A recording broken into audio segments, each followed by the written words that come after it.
अध्याय 4 गुलिवर की विचित्र यात्रा। पाठ की तैयारी।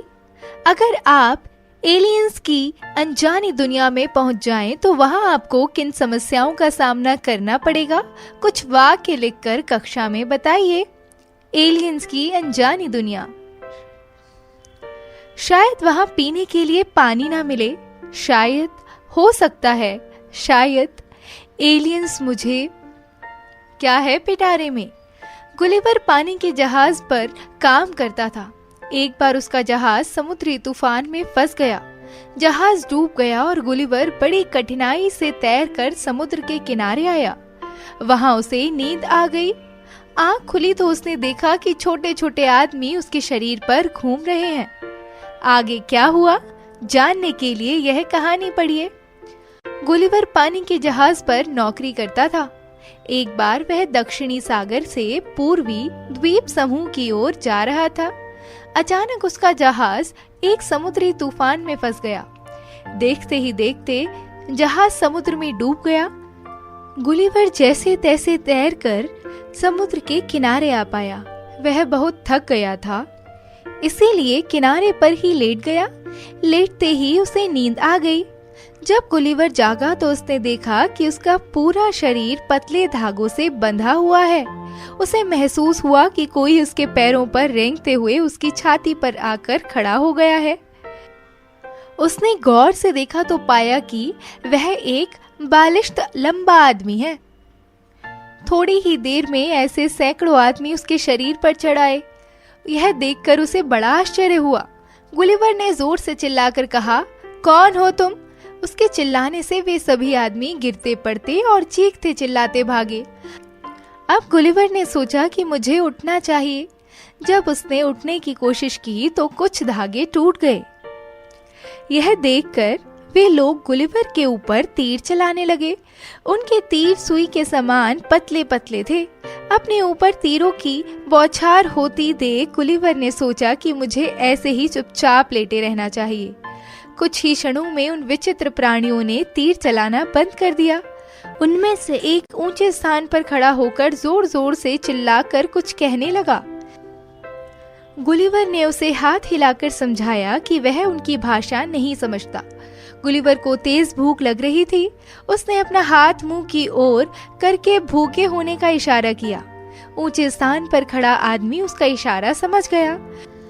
थोड़ी ही देर में गुलिवर के मुंह के पास सीढ़ी लगा दी गई।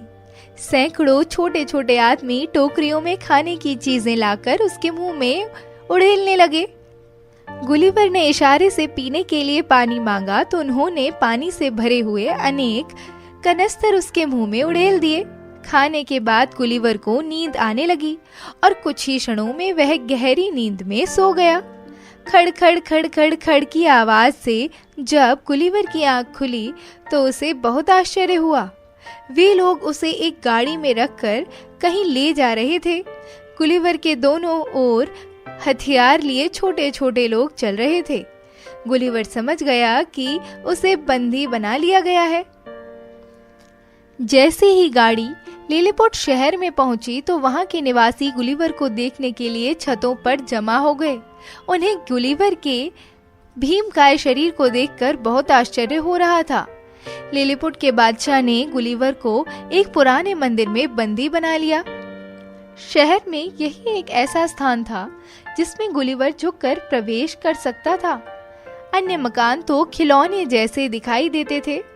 लिलीपुट वासी गुलिवर के पहाड़ जैसे शरीर को देखकर आश्चर्यचकित थे। गुलिवर भी उनके छोटे से शरीर को देखकर हैरान था। वहां कुछ शरारती लोग गुलिवर पर तीर चलाने लगे। एक तीर गुलिवर की बाईं आंख पर लगा। यह देखकर सिपाहियों ने 6 लोगों को पकड़कर गुलिवर को सौंप दिया। गुलिवर को कुछ मसखरी सूझी। उसने 5 लोगों को अपने कोट की जेब में रख लिया और एक को हाथ से पकड़कर मुंह की ओर ले जाने लगा। वह भयभीत होकर चीखने चिल्लाने लगा। गुलिवर ने उन सभी को छोड़ दिया। छूटते ही सब गिरते पड़ते भाग गए। इस बात के लिए उन लोगों ने और बादशाह ने गुलिवर की प्रशंसा की। गुलिवर के भोजन करने से लिलीपुट वासियों की खाद्य सामग्री घटने लगी। इस बात से राज दरबार के लोग चिंतित होने लगे। वे सोच रहे थे कि इससे देश में अकाल पड़ जाएगा। इसलिए उन्होंने गुलिवर को विषैले तीरों से मार डालना चाहा, पर गुलिवर भाग्यशाली निकला क्योंकि बादशाह ने उनकी बात नहीं मानी और भोजन की जिम्मेदारी अपने ऊपर ले ली। साथ ही गुलिवर को लिलीपुट की भाषा सिखाने के लिए 6 विद्वान नियुक्त कर दिए। गुलिवर ने कुछ ही दिनों में उनकी भाषा सीख ली। गुलिवर के अच्छे स्वभाव और व्यवहार से वहां के सभी लोग प्रसन्न थे। वे निडर होकर गुलिवर के पास आते, कभी उसके ऊपर उछलते कूदते और नाचने लगते। बच्चे उसके बालों में आंख मिचौनी खेलते। गुलिवर उनके लिए खिलौना बन गया था। गुलिवर अपने बंदी जीवन से ऊब चुका था, इसलिए उसने एक दिन अपनी मुक्ति के लिए बादशाह से प्रार्थना की।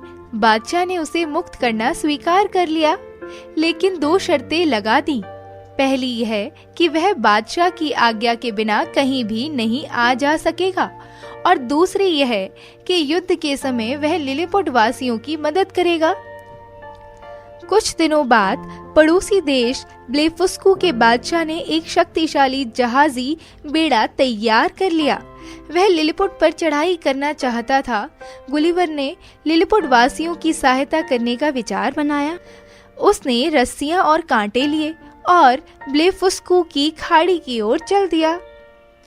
यह खाड़ी गुलिवर के लिए गहरी न थी, पर उन लोगों के लिए तो महासागर के समान थी। गुलिवर खाड़ी में घुस गया और उसने वहां खड़े जहाजों को कांटों में फंसा लिया। फिर उन्हें खींचते हुए लिलीपुट की खाड़ी की ओर चल दिया। ब्लेफुस्कू के सैनिक गुलिवर पर तीर बरसाने लगे, पर चश्मे और चमड़े के कोट के कारण उसका कुछ ना बिगाड़ पाए।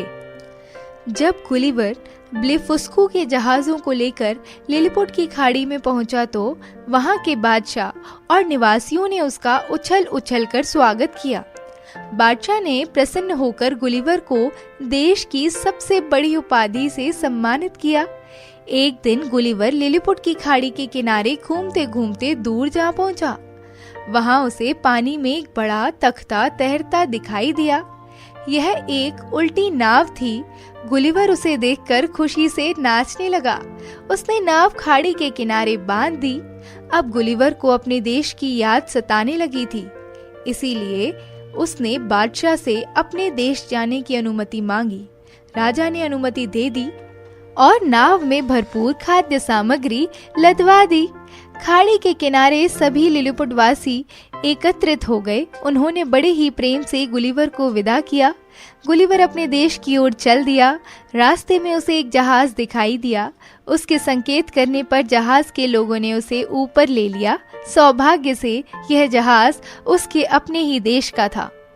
दिमाग लड़ाओ, अगर आप गुलिवर की जगह होते तो वहां के लोगों से क्या क्या सीखते।